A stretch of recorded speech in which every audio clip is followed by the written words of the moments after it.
how to choose the right destination. And once you did that, what luxury hotel is going to be the best pick? How to plan your itinerary so that you don't come home feeling exhausted and needing a vacation again because of your vacation. But you've seen all you want to see and you also get to relax. They also call this slow traveling. What restaurants and bars to choose? What activities? In this video, I'm showing you my process that I use over and over again and how it gets me a successful, perfect luxury getaway. Hi, I'm Savannah, a luxury travel content creator. On Maps and Suitcases, you'll find travel vlogs, luxury hotel reviews, and travel tips. I post my weekly videos on Friday and my weekly vlogs go live on Wednesday. Let's talk planning the perfect luxury getaway today.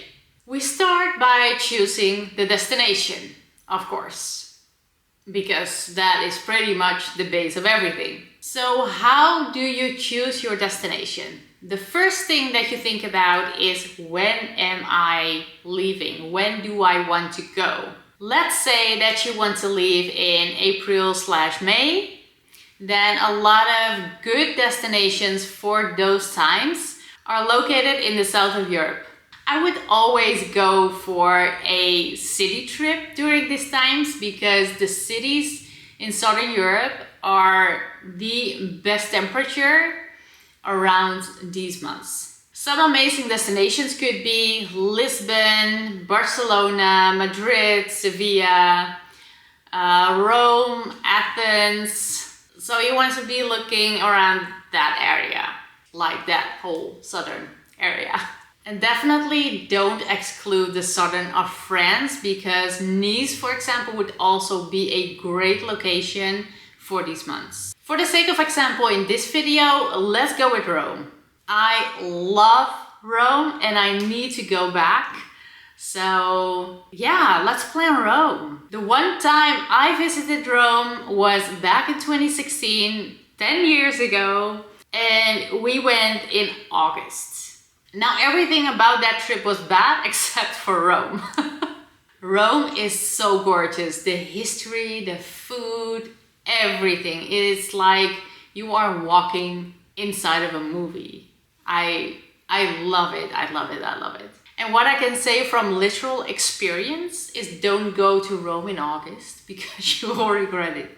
It is so hot in Rome in August. So that's why you want to go in like April, May. Then the temperature is perfect. Okay, so Rome it is. So once the overall destination is set, where exactly are you gonna go? What location? So this goes more for like, for example, if you decide to go to Sardinia, which I am, then, you know, Sardinia it's a small island, but it's also a pretty big island. You know, you have like the northern area, but then you also have the southern area, and it is a long trip to go from the north part to the south part. So you really have to plan that strategically. And this goes less for when you go to a city because you're already in a city. So yeah, there you have it. But in terms of the exact location where you want to go in a city, is that you can think about, where in the city do you want to be? Do you want to be near the bars and the nightlife? Do you want to be near a big monument? Do you want to be near some luxury shops? Do you want to be, you know, fill in the word. Because I've already been to Rome, I know where all the good places are. I would go for either a place near the Spanish Steps or near Trastevere. What I would do with a destination that I don't know yet is I would do the itinerary first and take a look at where exactly you want to be. And in terms of a city, you probably know for yourself, are you a person that is really excited about the nightlife somewhere? Then you want to be near that, you know? I would never want to be near that, but that's me. So, and it can also be that you like to be near like a specific monument because you know you will spend a lot of time there. What's always a good location to be in when we're talking luxury travel is near the luxury shops, because that's usually a pretty good area to stay.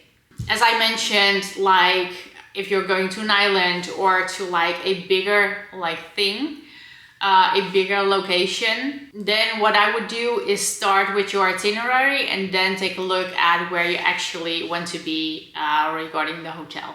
If you've decided on a trip to Amsterdam, I love that for you. Make sure to check out my Amsterdam travel vlog and my Conservatorium Hotel review vlog. I'll make sure to link it at the end of this video. Moving on to choosing the hotel, which is my all-time favorite part. I always start my journey for the hotel on booking.com, since almost all the hotels are on booking.com. I use booking.com as a search engine more, instead of like a website where I'm going to book my hotel, because I don't book it through booking.com. Little tip here, always book the hotel at the actual hotel. If you've seen a lower price on booking.com and that's why you want to book on booking.com, then just mention that to the hotel and they will always come back with a better price, with the price you've seen on booking.com or an even better price. And that way you also always get more perks, you know, if you book directly with the hotel. So what I do on booking.com is I use a lot of filters. So of course you put in the destination, the time you want to go, with how many people you're traveling with, and then you press search. And then you have on the left side, you have a lot of filters that you can choose from. The ones that I always use is hotels, 5 stars, because I just love the service of 5 stars. And also 9+ superb. Those are the reviews. Reviews that has an average of 9+. So that means that a lot of people are really happy with the service that that hotel provided. And that's what I also love about booking.com. You know, you really have the reviews of genuine people that have been there. They are sincere, and that's how I know that a hotel is really good or not.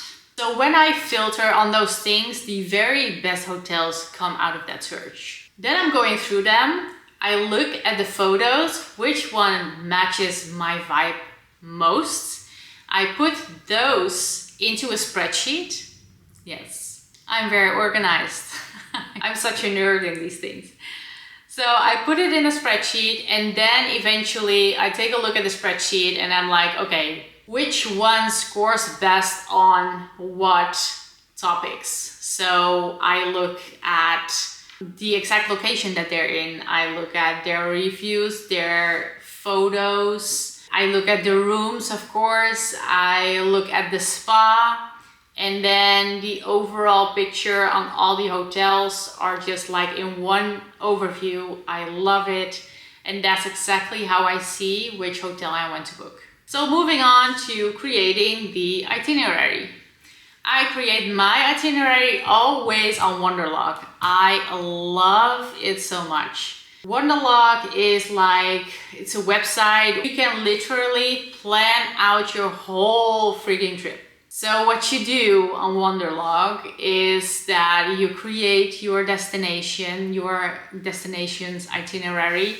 You can add your hotel. You can add the dates that you are going. You can add even things like your flights, your budget. So you have everything in one place and one overview. So if you need, for example, the flight number, or if you need the hotel booking number, you'll have it all there.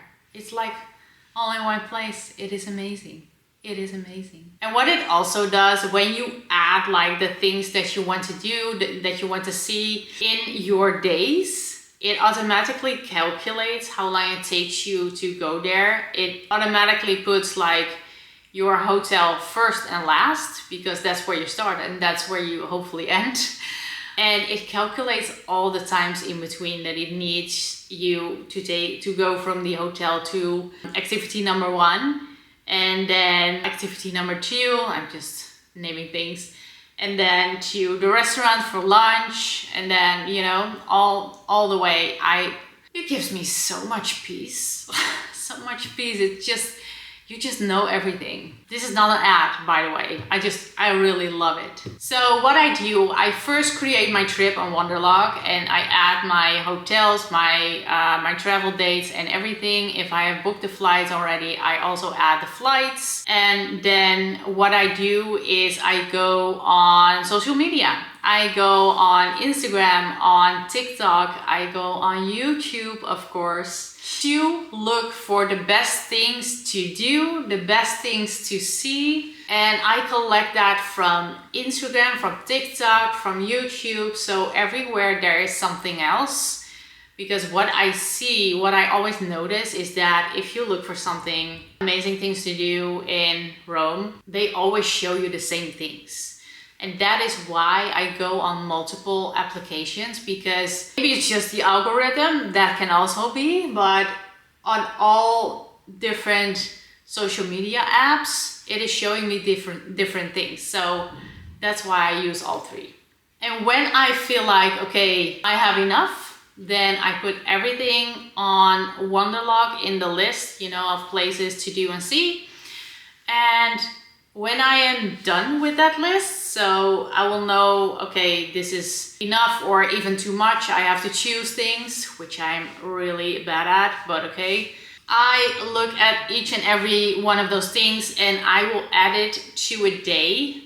So on Wonderlog you have like day 1, day 2, day 3, you know.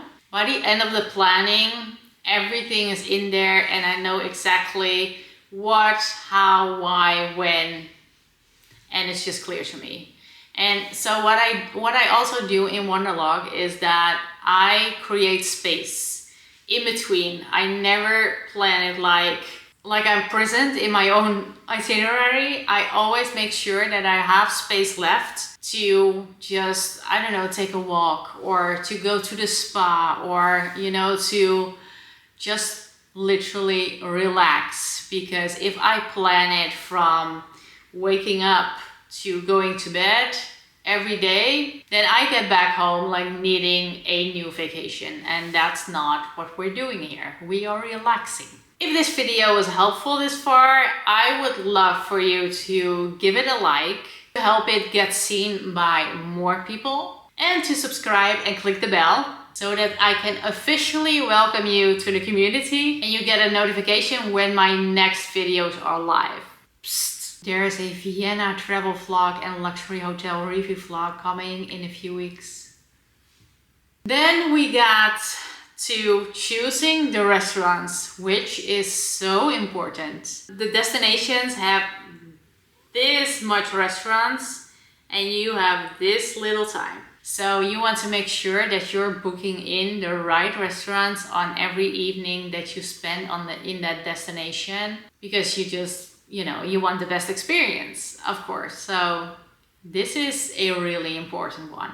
Okay, so what I do is look for the vibe that the restaurant gives me and if they have views. Now, not every restaurant has views or has to have views, but it's definitely a plus. I love restaurants with a view. And it's also depending on where you're going. You know, for example, if I go to Ibiza, I need a restaurant with an ocean view, like no question.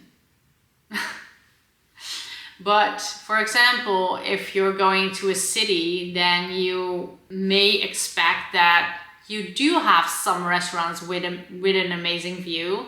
But there are also a lot of restaurants that don't really have a view. You know, sometimes it's just a building. And that's normal because you're in a busy city center. Now, I do think that in Rome, you will have a better chance and better opportunity of a gorgeous view, because those landmarks are just all over the city, you know? So it's very important to me. The vibe and the view is very important to me. So that's why I cannot shut up about this. After I'm convinced about the vibe and the views, I look at their menu. I always look for, okay, can you at least order like things like oysters, lobster. Those are like my, yes. I also look at the drinks that they have. I look at if they have a cocktail menu. I look at if they have like special one-of-a-kind cocktails, or if they only have like the basic cocktails. Those are all things that I look at on a menu. And after I look at the menus, I look for reviews. So with every step in this process, there are restaurants falling like off the cliff. They're falling off the cliff. When I get to the reviews, I might have like a handful of restaurants left, and then I just pick the restaurants from the amazing reviews, and those are the restaurants that I'm going to. Those are the restaurants where I make a reservation. I put them into Wonderlog, and that's that. And what I also, some restaurants might have like specific nights, like for example a jazz night, or you know, those things. Then I always take that into account when I am actually planning them. Give me a restaurant with a jazz night, I would love it. Now that you know how to plan a perfect luxury getaway, make sure to also watch my Amsterdam travel vlog if that's the destination that you're going for. Subscribe if you're curious about Vienna, because that travel vlog will go live in just a few weeks. See you next week.